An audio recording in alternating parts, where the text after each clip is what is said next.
Salut, salut. Alors là, je vais faire une petite vidéo. Ça fait longtemps que j'en ai pas fait avec Quick Surface. Un truc très simple. C'est une pièce de porte de garage. Donc il m'en manque une. Donc le but c'est d'essayer de refaire cette pièce, mais par contre je vais la faire en impression 3D. Donc cette pièce-là, laquelle est là, elle sera en plastique. Je vais le faire en PETG. Donc on va essayer de refaire la même pièce, mais de façon à ce que qu'il y ait des changements pour renforcer pour éviter que ça casse. Donc déjà, on va commencer par la scanner. Donc pour ça, je la dispose. On va utiliser, on va en profiter pour utiliser le PopCat. Donc c'est le prochain scanner de Revopoint qui est bientôt dispo sur Kickstarter. Donc pour ça, je vais pas mettre l'image, je vais le faire en lance RevoScan. Je vais scanner cette pièce en mode laser. Donc pour ça, on fait nouveau scan, ligne laser. On va faire ça très simple, hein, c'est juste pour avoir à peu près la forme.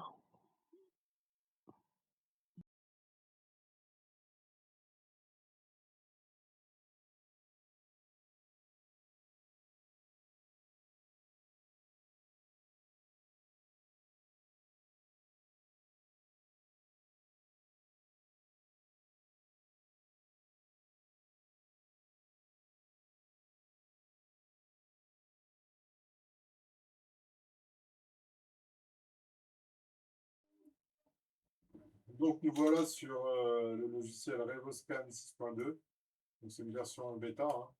Donc ça c'est ce que j'ai scanné. Donc c'est pas super propre, hein. J'ai fait ça vraiment très vite. Donc on va juste terminer. On va faire la fusion, on va mettre ça en bonne précision, on va mettre ça en 0,4, hein, ça se fait largement.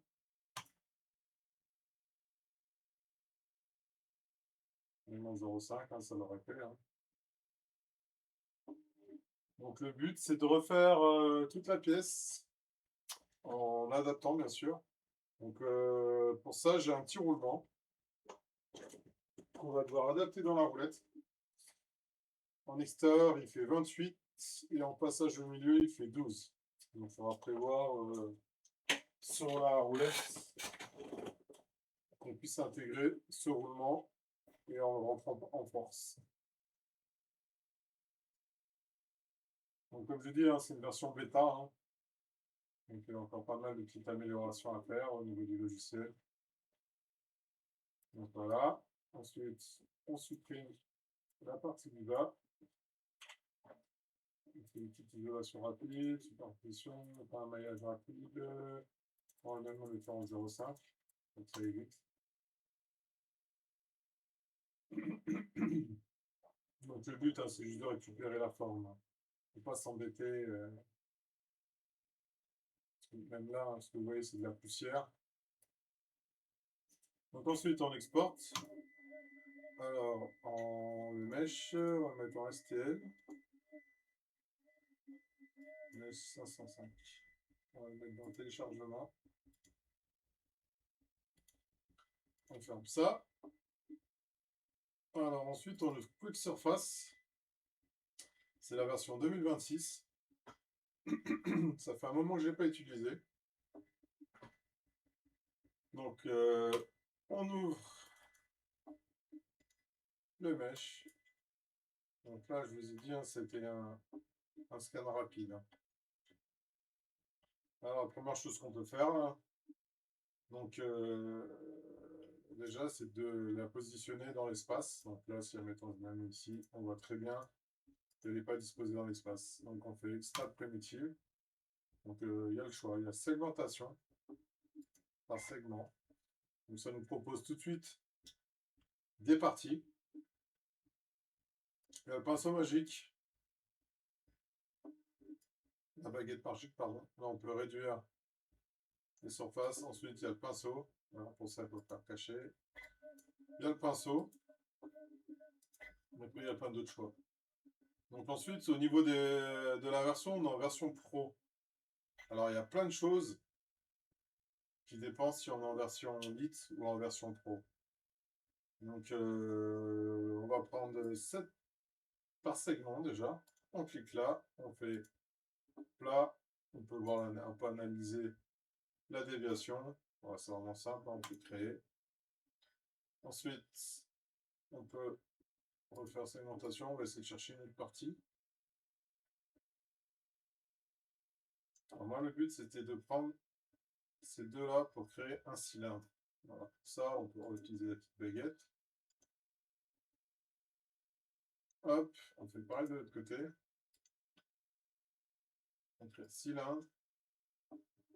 On fait créer. Voilà.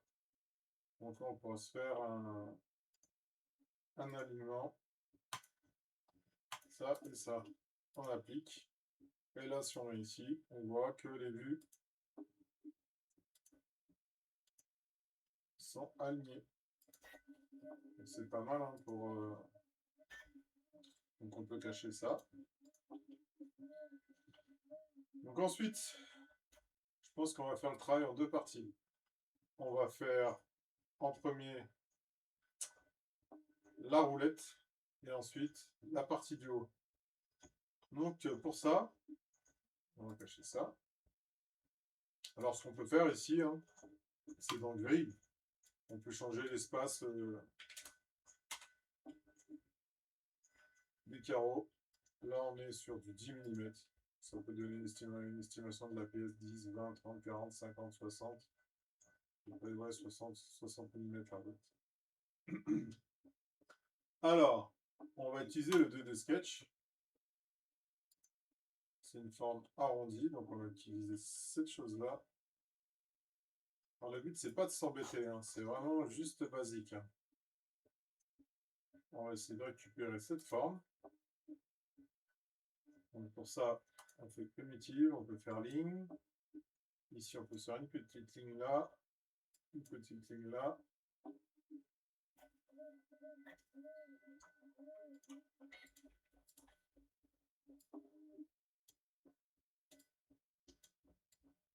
On peut se construire une autre petite roulette qui va venir jusqu'ici. Alors, ce qu'on peut voir ici, voilà, c'est ça.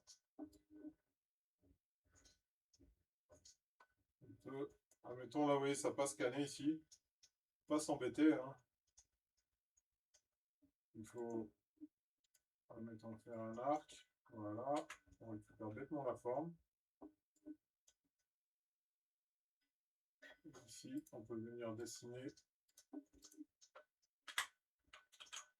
la partie qui revient comme ça. Donc ici, c'est pareil. On peut se faire une petite ligne ici. Et on peut fermer en venant ici.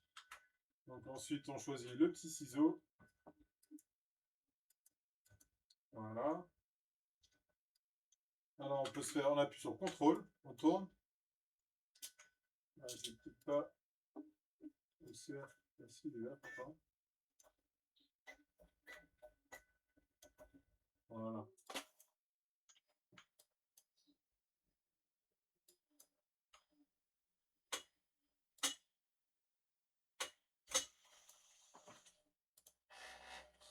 Donc une fois qu'on a cette forme-là, on clique dessus, on fait Revolve. Donc voilà, là on a déjà créé une partie de la roulette. Donc le but c'est pas de trouver un truc précis, hein, c'est juste une pièce fonctionnelle. Hein. Donc en faisant mesh, on peut comparer. On est pas mal. Hein. Ensuite, on peut cacher le mesh. Alors le but c'est de rentrer un roulement à l'intérieur. Pour ça, on peut cliquer là. On fait 2D sketch. On valide. Non, pardon. Je supprime. On vient ici, on fait 2D sketch, on se met en partie face. Donc on va utiliser la partie 2D, hein, bien sûr. Donc voilà. Donc logiquement, je vais intégrer un roulement qui fait 28. Vu que ça va être rentré par force, on y va aussi pour 28. On valide. On fait extrude. On traverse et on fait couper. On applique. Voilà. Alors, on va essayer de lui faire un petit épaulement à l'intérieur. Alors, que je réfléchisse.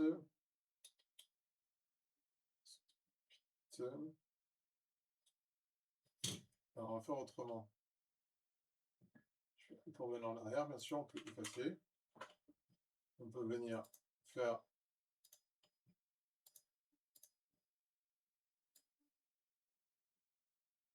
un petit épaulement. Voilà. On peut venir dupliquer et changer cette taille en, que ça vienne en appui, 25. Voilà. Et lui, il vient traverser. Voilà l'emplacement du roulement qui rentrera en force. Donc ensuite, cette partie-là. Donc il y a deux choix possibles, hein. Déjà, on peut cacher ça, on va lui mettre une petite couleur.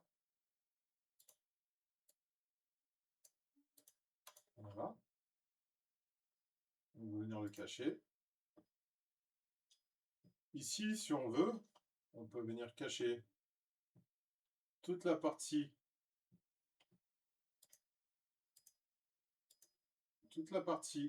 roulette, on peut venir la cacher. On fait Edit Scan, on choisit le carré, on vient ici et on fait cacher. Donc là, on se retrouve vraiment seulement avec ce qui nous intéresse. Donc le but, c'est de récupérer cette forme, mais bien sûr, on va essayer de la renforcer parce que si on fait ça en plastique, on se doute bien que ces parties-là, ça va pas tenir. Donc pour ça, attendez, j'enregistrerai bien. Donc toujours sauvegarder, hein, en cours de travail. On va appeler roulette. Alors on va faire un 2D sketch. On va faire un sur ce plan là.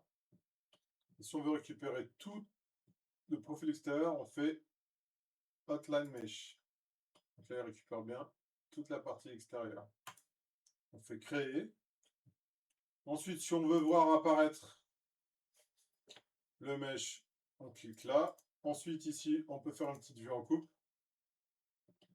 On peut changer le sens. Donc là, derrière, devant. Donc le but, c'est de récupérer cette forme-là. Donc on fait Extract Primitive. On peut créer deux lignes. On peut créer un cercle. Voilà. Ensuite, hop, on vient coller. Alors ici, en cliquant là, ça permet d'aligner avec les origines. Donc on a normalement, on est parallèle à l'origine. Donc là, on laisse dépasser. Ensuite, on vient essayer de prendre cette partie-là comme ça. On laisse dépasser. C'est pareil, hein. C'est à peu près, hein. On prend le ciseau. Il faut zoomer, bien sûr. Là, on peut couper. Voilà. Donc, on peut faire les arrondis. Ça, on pourra le faire après, hein. Donc, on fait extrude. Donc là, on se retrouve avec une pièce. Alors, il y a deux façons. Soit on appuie sur CTRL, ça vient bloquer sur la face. Ou soit on fait snapping, on prend et on vient se mettre là où c'est là. Et on bouge la souris pour essayer de trouver la meilleure position. On peut faire pareil de l'autre côté. Voilà. On valide. On peut comparer, bien sûr. Donc ensuite, qu'est-ce qu'on peut faire? Cette petite partie en dessous. Donc on fait 2D sketch. On vient chercher une section.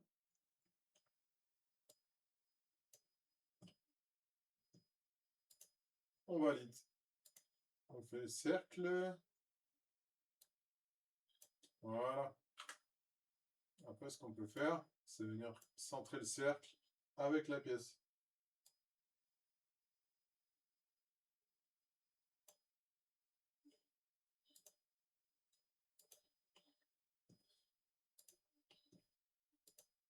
On fait extrude et on fait joindre avec cette pièce. Donc voilà. Là, on a fait la petite partie du bas. Donc ensuite, qu'est-ce qu'on peut faire? Soit on fait un perçage. Donc ce sera la vis qui rentre dans le roulement. C'est une vis de... Le roulement intérieur, il fait 12. Il faudra faire un passage de 12. Donc pour ça, on peut cacher ça. On peut créer. Ensuite, on est en dessous, donc on peut créer. Alors, ce qu'on peut faire, c'est une projection. On récupère le cercle, on valide. Et ensuite, ce cercle-là, on peut le rétrécir. On peut le coter. Et on va le mettre à 12.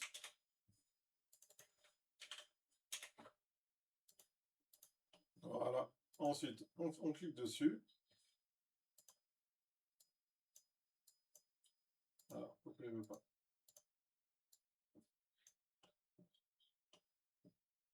Désactiver le snapping. Voilà. On fait traversant, bien sûr. On fait couper. Donc là, on a le passage de la vis. Donc, l'idée, c'était de faire toute l'ouverture à l'intérieur. Mais je me dis que si on ouvre tout, ça va être compliqué pour la résistance. Donc le but déjà, c'est de faire ce passage-là. Alors pour ça, on fait 2D sketch, on change de plan. On vient récupérer ce diamètre-là. Donc on fait primitive, on fait cercle. Voilà. Ce qu'on peut faire, hein, c'est le ramener dans le centre. On valide, on fait extrusion, on traverse. Alors pour ça, on désactive, on fait apparaître le mesh. Pardon, on fait apparaître le solide. On fait cut, on valide. Donc là, on a le passage. C'est la grosse vis qui va se fixer à la porte de garage. Je ferai montrer une photo après. Donc maintenant, l'ouverture au milieu, je suis en train de me dire, vu qu'on va devoir mettre un écrou, pourquoi pas faire directement la forme de l'écrou? Pour ça, on fait 2D sketch. On peut se mettre ici. On valide. On va dessiner un cercle de 21,6. Ensuite, deux lignes. On va faire une ligne de référence à cet endroit-là. À cet endroit-là. Pour ça, on peut les transformer en ligne de construction. On clique dessus. Et on fait effort construction. Ensuite, on fait D pour côté. Non, bien sûr, on va ancrer pour plus que ces deux lignes bougent. Donc ensuite, on peut faire D dimension. Donc 9,5. Ça fasse 19. 9,5. Voilà. Ce qu'on peut faire ensuite, c'est créer une ligne qui part de là à là, de là à là.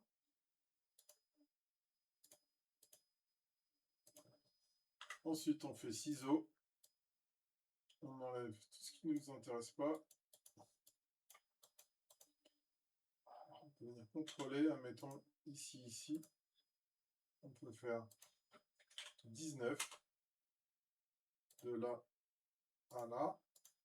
19. Voilà. Donc là, on crée notre hexagonale. Donc on peut venir contrôler cette position.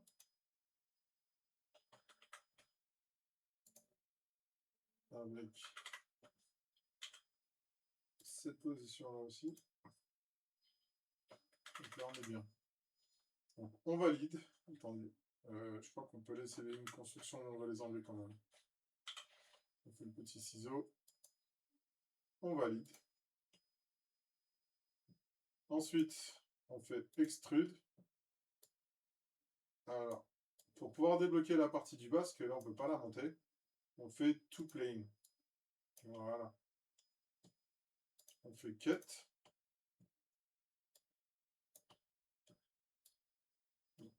On s'arrête à peu près ici. On valide. Donc voilà, notre écrou, il va rentrer dedans. Et en même temps, il sera bloqué, qui permettra de visser.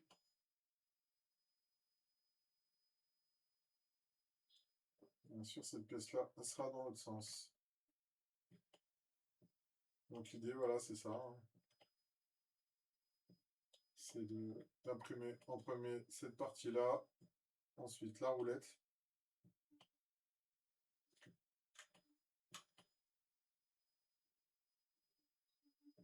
Donc on va tester ça, on va essayer de l'imprimer, bien sûr. Donc pour ça, on fait exporter.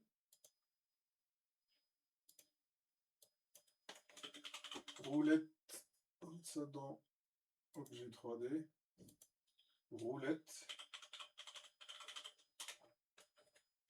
Ensuite, on va dans logiciel, on va dans notre slicer.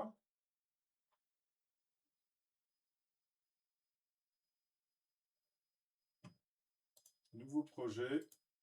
Et normalement, notre petite roulette, elle est là. Je vais imprimer en orange. Donc voilà l'idée. Il faut activer les supports, bien sûr.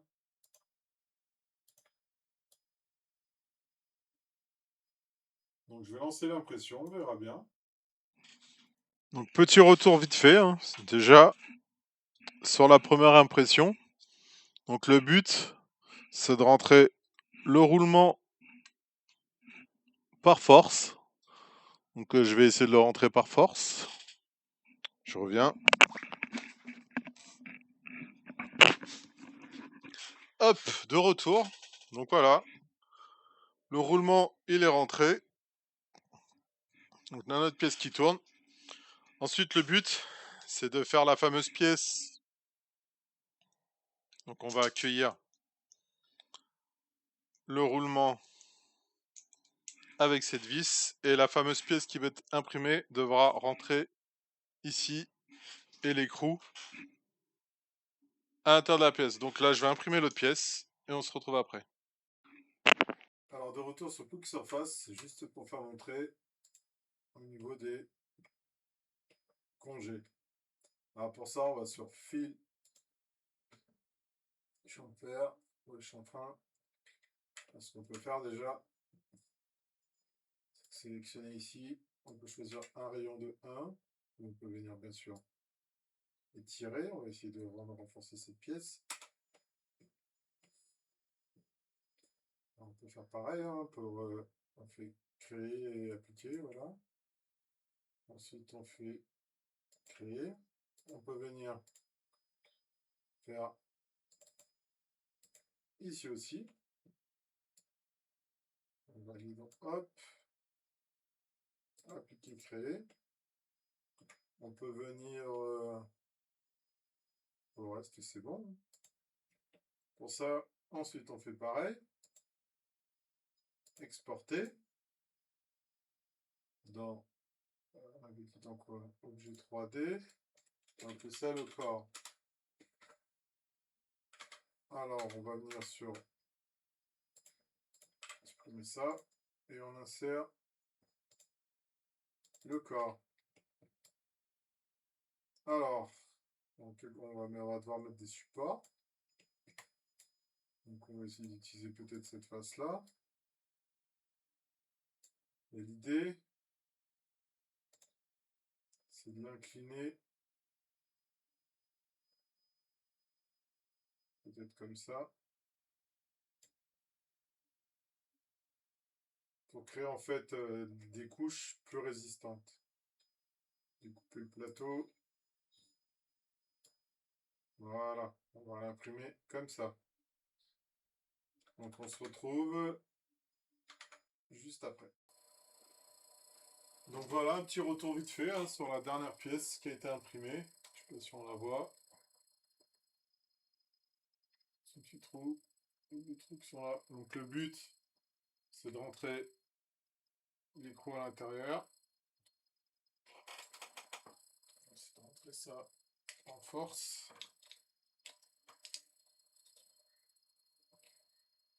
Voilà. Donc l'écrou il est rentré, permettra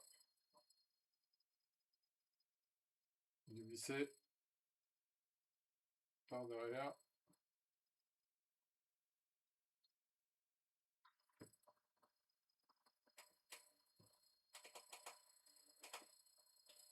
Donc on met le roulement en position.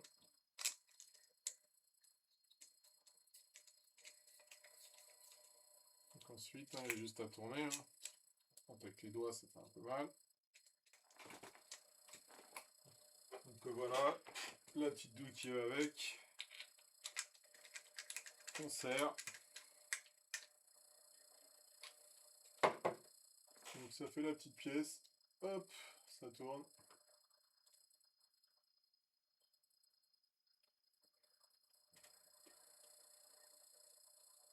Je vais prendre la petite photo de la mise en position et ça sera bon. Donc voilà, l'idée c'était de partir sur ça. Hein. Et bien sûr, pas faire la même, c'est de s'adapter en partant sur la roulette, sur un corps modifié. On a utilisé Quick Surface surtout pour avoir à peu près les encombrements, tout ça pour à la fin donner cette pièce là. Voilà, j'espère que la vidéo vous a plu et à la prochaine.